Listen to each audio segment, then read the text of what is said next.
तो बोलो मंदाकिनी मैया की जय।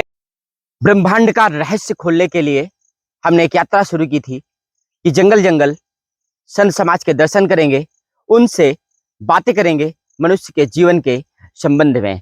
आज ऐसे ही जोताहारी आश्रम के लिए हम निकल पड़े हैं। एक बार फिर देखते हैं आज किस संत के दर्शन हमें होते हैं और कौन सा सवाल मनुष्य के जीवन से जुड़ा हुआ हम कर पाते हैं, और वो कौन सी बात होगी जो आपके जीवन की समस्या को हल करने में सार्थक सिद्ध हो जाएगी। मंदाकिनी मैया का ये दृश्य आप देखें तो कितना सुंदर और अविरल दृश्य आपको दिख रहा है। ऐसी मंदाकिनी नदी की परिकल्पना हम लोग करते हैं और आज महाराज जी की महान कृपा से, आशीर्वाद से हमको नाव में बैठ करके महाराज जी से बातें करने का अवसर मिला। जोताहारी आश्रम हम पहुंचे थे, आपको पहले भी बताया था। जोताहारी आश्रम के क्या कहते हैं महंत हैं। महाराज जी बहुत बहुत स्वागत है हमारे साथ फुल स्टॉप में हमारी धर्म की इस यात्रा में। जय श्री सीताराम। महाराज जी जनता को, थोड़ा सा लोगों को, दर्शकों को हमारे अपना शुभ नाम बता दीजिए। कौन से महाराज जी के नाम से आप जाने जाते हैं? चतुर्भुज दास महात्यागी, जोताहारी आश्रम। जोताहारी आश्रम के महाराज जी आप बताइए कि कब से आप क्या कहते हैं संत जीवन में आ गए थे? हम 15-16 साल के अवस्था में आ गए। 15-16 साल की अवस्था से जब आप संत जीवन में आए तो आपने जंगल में क्या महसूस किया? जंगल में शांति है। तो क्या समाज में अशांति है महाराज जी? हाँ, संसार में अशांति तो है ही है। संसार में उथल पुथल चालू है। ये उथल पुथल समाज की, संसार की कैसे समाप्त होगी? उसको अध्यात्म से जोड़ना पड़ेगा, अध्यात्म से जोड़ना पड़ेगा। तो महाराज जी हमारा देश तो पहले से भी बहुत आध्यात्मिक और धार्मिक माना जाता था, तो ऐसा क्या हो गया कि लोग अध्यात्म से विमुख हो गए, अशांति फैल गई जैसा आप कह रहे हैं? इसका कारण यह है कि विदेशी आक्रमण ये जो हुआ अपने देश में, विदेशी लोग आए, आक्रमण किए, अपनी संस्कृति को नष्ट कर दी लोगों ने। इस कारण से अब विदेशी संस्कृति आदमी अपना रहा है, इस कारण से अशांत है। अच्छा, तो इसमें शिक्षा की, एजुकेशन की क्या भूमिका है अशांति में? अशांति में अध्यात्म नहीं पढ़ा रहे हैं ना इस समय। जो गुरुकुल में पढ़ाई होती है वो पढ़ाई इस समय हो नहीं रही है। खाली इस समय जो अर्थ के लिए पढ़ाया जाता है, अर्थ में जैसे कैसे कमाना बस इतने पढ़ाते हैं, बाकी कैसे जिंदगी जीना वो नहीं पढ़ा रहे। मतलब कैसे पढ़ाना है ये पढ़ाते हैं, मतलब कैसे कमाना है बस इतने पढ़ाते ये पढ़ाते हैं, कैसे जिंदगी जीना है ये नहीं पढ़ाते। जिंदगी जीने की कला नहीं सिखा रहे हैं कि समस्या पर कठिन परिस्थिति आ जाए कैसे जिएंगे, वो परिस्थिति नहीं बता रहे हैं। बिल्कुल महाराज जी, बहुत ही पते की बात आपने कही है कि जिंदगी में जब कठिन परिस्थिति आ जाती है तो बहुत सारे नवयुवक फेल हो जाते हैं। बहुत सारे लोग आजकल आत्महत्या के बहुत सारे केस बढ़ गए हैं। इसी का सब कारण है, इसी का सब कारण है। जो आत्महत्या हो रही है, फांसी लगा के मर रहे हैं, इसी का कारण मुख्य है। आदमी जो है इसमें जो पढ़ाई हो रही खाली नौकरी के लिए पढ़ रहे हैं, जिंदगी कैसे जीना है, परिस्थिति आज कैसे जिएंगे वो पढ़ाई नहीं पढ़ा रहे हैं। ये सब परिस्थितियां इस समय। तो जंगल में आप रहते तो पता भी नहीं होगा छात्र कितने मर रहे हैं, या बहुत सारे युवा हैं जो किसी न किसी वजह से आत्महत्या कर रहे हैं, पहले ही जीवन खत्म होता जा रहा है। इस समय ऐसी साधन सुविधा होगी जो सब जानकारी रहती है कहाँ क्या हो रहा है। डर भी बहुत लगता है लोगों को आज के समय में। हमको भी लग रहा था नाव में आने के समय कि क्या होगा, लेकिन देखो हम निडर थे महाराज जी, ठीक है, तो हम आ गए। देखिए, तो ये डर तो ऑटोमेटिक प्रकृति का भरा हुआ है ना, लेकिन ये शक्ति में कैसे बदले महाराज जी? कोई ऐसा आपको लगा जंगल में जब आए साधना से? डर लगता है उसी से लड़ना चाहिए, उससे भय निकलेगा। जिससे हमको डर लग रही है उससे हमको उसके पास जाना पड़ेगा, उससे लड़ने के लिए, तभी भय निकलेगा। उस परिस्थिति से गुजरना पड़े, जिससे को भय लग रहा है उससे गुजरिए, तो उसको आपको रास्ता मालूम हो कैसे वो जो भय निकलेगा। वही तो महाराज जी, मैं अब तो बहुत जानने की मेरी इच्छा है। साधना, शक्ति, भक्ति से जो कुछ भी आपके पास हो वैसा आशीर्वाद अच्छे लोगों को, दर्शकों को, और कैसा जीवन जिए ये जरूर आप मेरे सहित जरूर बताइए। इसके लिए सबसे मुख्य है कि आदमी को अपना दिनचर्या सही रखना चाहिए। सुबह समय से उठना चाहिए, समय से भोजन करके सोना चाहिए और समय से पढ़ना चाहिए। यदि समय से पढ़ेंगे नहीं या उठेंगे नहीं तो आपको मानसिक स्थिति सही नहीं रहेगी। आप समय से उठेंगे नहीं, भोजन नहीं पाएंगे, समय से पढ़ेंगे नहीं, तो इसके आपके अध्ययन नहीं करेंगे तो आपकी स्थिति सही नहीं रहेगी। आपको जो सोचना चाहिए वो सोच नहीं पाएंगे। यदि आप 8 बजे 10 बजे तक सो रहे हैं तो आपको क्या सही गलत का निर्णय नहीं कर पाएंगे। तो अभी जो कंपटीशन वाले बच्चे हैं, क्योंकि आपने बात की थी, तो कंपटीशन वाले बच्चे हैं वो तो रात भर पढ़ते हैं और दिन भर सोते हैं।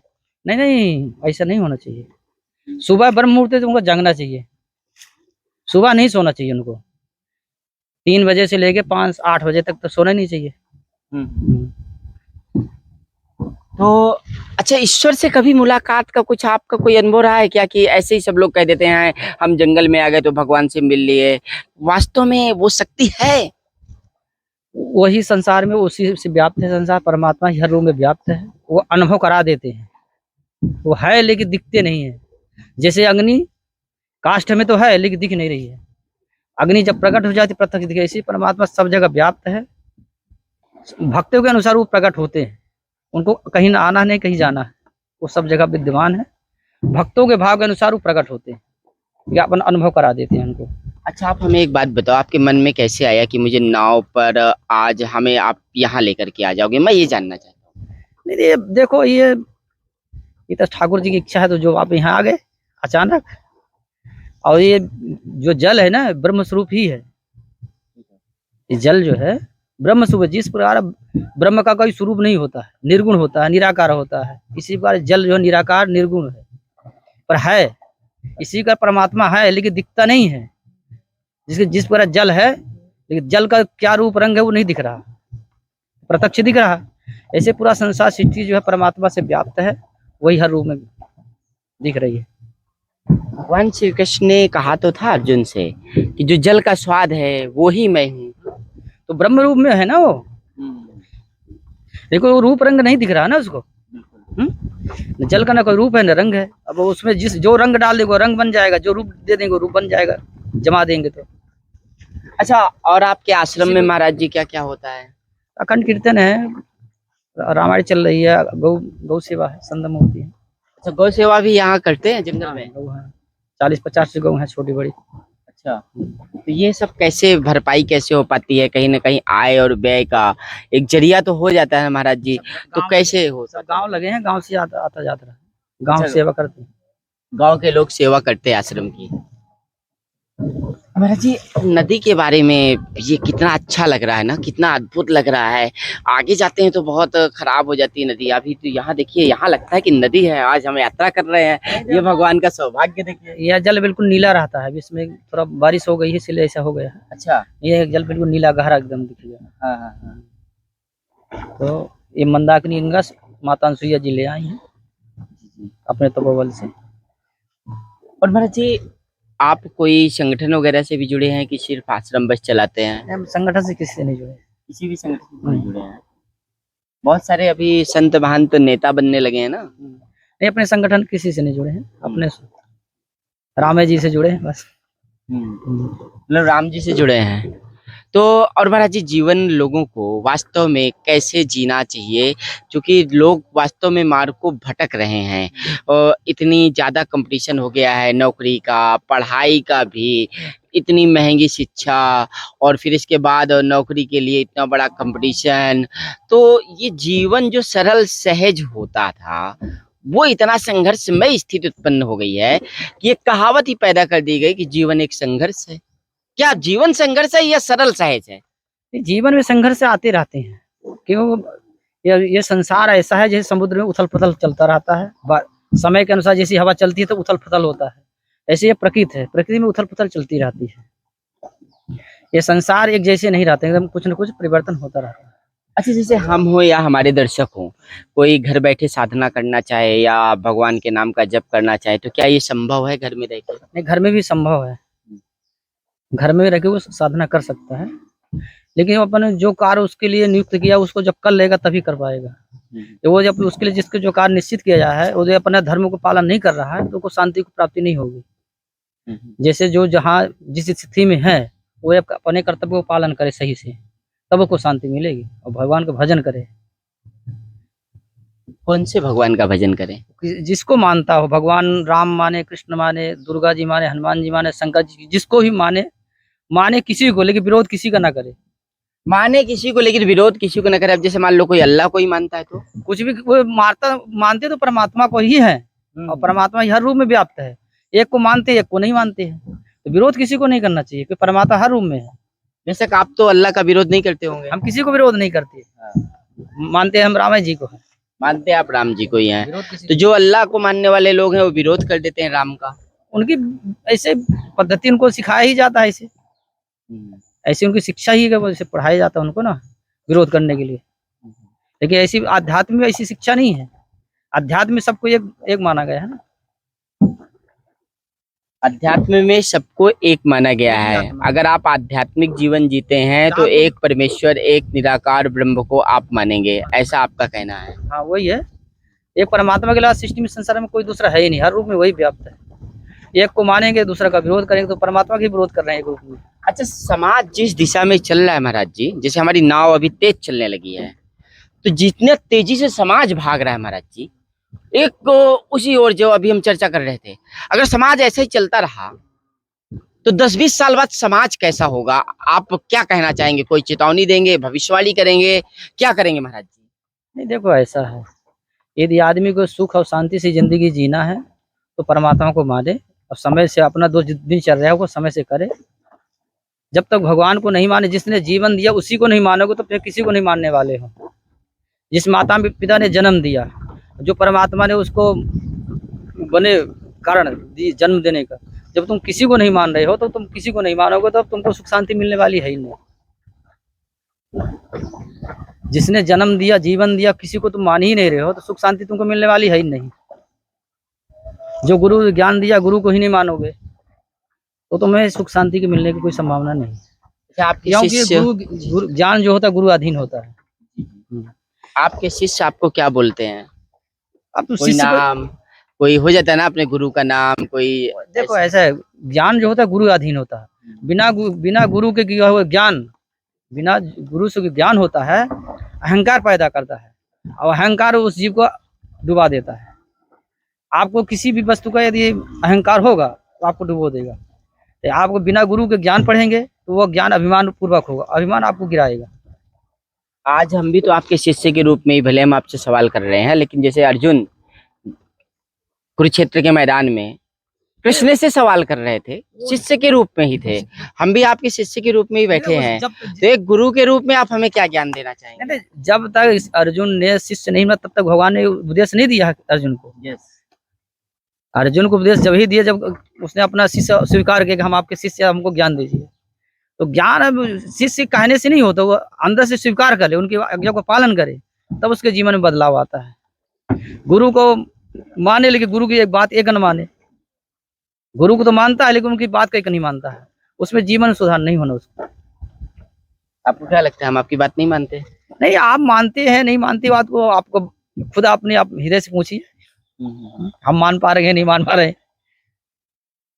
तो ये आपको सुख शांति चाहिए तो भगवत भजन करिए, समय से दिनचर्या उठिए, भगवान भजन करिए, अपना जो कर्तव्य है उसको पालन कीजिए ईमानदार पूर्वक। मतलब वही कर्म करो, कर्म प्रभु ईमानदारी पूर्वक करो, समय से करो उसको में ज्यादा समय नहीं, जो कार्य समय समय से ही उसको कीजिए। तो विलंब करेंगे उसका परिणाम अल्लाह नहीं करेगा, सही नहीं करेगा। जो कार्य है समय से होना चाहिए। तो चित्रकूट के इस मंदाकिनी नदी में कुछ तो महाराज जी अब अंतिम वार्तालाप हमारा आपका चल रहा है और बहुत अच्छा लगा। आज मुझे लगता है मेरे जीवन का ये पहला ऐसा एक बातचीत कह लें, साक्षात्कार कह लें पत्रकारिता के भाषा में, पहली बार ऐसा हुआ है, वो भी इत्तेफाक से। मेरे जीवन में ऐसे इत्तेफाक महाराज जी बहुत सारे घटित हुए हैं। वेद पुराण सबको सिद्धांत है कि सबका सिद्धांत है कि जीव को सुख मिल नहीं सकता जब तक भगवान हरि का भजन नहीं करेगा। उसको जीव को सुख और शांति नहीं मिलेगी ना, और जिसको जन्म मरण का बंधन छूटेगा। अब जन्म मरण ही सबसे बड़ा बंधन है जीव को और दुख का कारण है। जन्मत मरत दुसह दुख होई, जन्म में मरण में जीव को भारी दुख होता है जिसका आसन ही होता है, जो वर्णन नहीं कर सकते। उस बंधन से दुख से छूटने के लिए भगवान हरि का भजन ही करना पड़ेगा। बिल्कुल, तो भगवान हरि का भजन भी करना पड़ेगा और आप लोग भगवान हरि का भजन जरूर करिएगा। और जो आज जिनसे हमने बात की है, नाम है, मेरे मन में अभी अभी आया कि आपने नाम बताया कि चतुर्भुज दास जी महाराज, तो भगवान विष्णु भी तो चतुर्भुज ही थे ना, हम तो उनके दास हैं। हाँ, तो आप उनके दास हैं और नाम भी वही है। आज जिस प्रकार से आप बैठे हैं और हम जहाँ बैठे हैं वहाँ ऐसा ही लगता है कि परमात्मा किसी न किसी के रूप में मिला करते महाराज। तो परमात्मा हर रूप में है ना। हाँ, अनुभव की बात है। हाँ, जिसको दिख जा ना दिखे ना दिखे, तो परमात्मा हर रूप में है ही है। वही तो महाराज जी। तो इसीलिए अब क्या कहते हैं, जनता को बहुत संदेश मिल गया है, तो हम यहीं पर आपके चरण स्पर्श करके अब आपसे आशीर्वाद प्राप्त करेंगे। और क्या कहते हैं, अब इस तरह से आप हमें आशीर्वाद दीजिए और समाज को भी, दर्शकों को भी हमारे आशीर्वाद दीजिए कि जो बातें सुनी है उनको अमल में लाएं। नहीं, अमल में लाना ही चाहिए। नहीं, यदि जीव को सुख चाहिए तो भगवान हरि का भजन करे बिल्कुल बिल्कुल। और समय से दिनचर्या अपनी सही रखे और जो कर्तव्य है उसको ईमानदारी पूरा करे समय से। बिल्कुल, देखिए महाराज जी ने बहुत सारी बातें कह दी हैं और उपदेश बहुत अच्छे दिए हैं और एकदम व्यवहारिक उपदेश दिए हैं महाराज जी ने। हमने बहुत सारा वार्तालाप किया है और आज की जो यात्रा रही, अचानक से कहते हैं जैसे नारायण स्वयं अवतरित हो गए हों। हमने सोचा नहीं था कि हम इस तरह से नदी के बीच में जा करके कभी ऐसा वार्तालाप करेंगे, लेकिन कहते हैं परमात्मा को मानो, हरि का भजन करो। हम भी ईश्वर को ध्येय करके आए थे कि भगवान जा रहे हैं तो कुछ अच्छा हो, और वो अकल्पनीय अच्छा कर दिया भगवान ने। तो इस तरह से हमारी यात्रा आगे फिर चलेगी, ऐसे ही संत महाराज से मिलेंगे ताकि जो संसार में अशांति फैली है वहाँ इस समय जंगल से जो इस समाज में जो अशांति या जो फांसी लग रही, बच्चे मर रहे हैं, जो अध्यात्म से नहीं जुड़ने, इसका कारण मुख्य है। उनको माता पिता गुरु की आज्ञा को पालन करना चाहिए और अपना कर्तव्य का निश्चित पूरा समय से पालन करना चाहिए। अब मोबाइल बहुत देखने लगे हैं, एक बात उन माता पिता को बता दीजिए। मोबाइल से भी उससे दिक्कत होती है, व्यक्ति की जो मानसिक स्थिति हो खराब होती है मोबाइल से। बिल्कुल, उसमें हर प्रकार की चीजें आती हैं जो उसके लिए हानिकारक पहुंचाती हैं। बिल्कुल। तो देखिए महाराज जी ने बता दिया है कि हर प्रकार की चीजें आती हैं जो मानसिक स्थिति को खराब करती हैं बच्चों के। तो माता पिता जो बचपन से ही, बच्चे के जन्म होने के 6-7 महीने 8 महीने बाद ही मोबाइल हाथों में पहुंच रहा है, ये हमारे लिए बहुत ज़्यादा घातक है। और समाज में, संसार में जो अशांति फैली है, ऐसे ही संत समाज के उपदेश से आध्यात्मिक जीवन को आप प्रयोग करेंगे, आध्यात्मिक जीवन आप जिएंगे तो वास्तव में एक शांतिपूर्ण और एक अच्छा जीवन हम सब जी पाएंगे। तो बने रहिएगा फुल स्टॉप में हमारे साथ।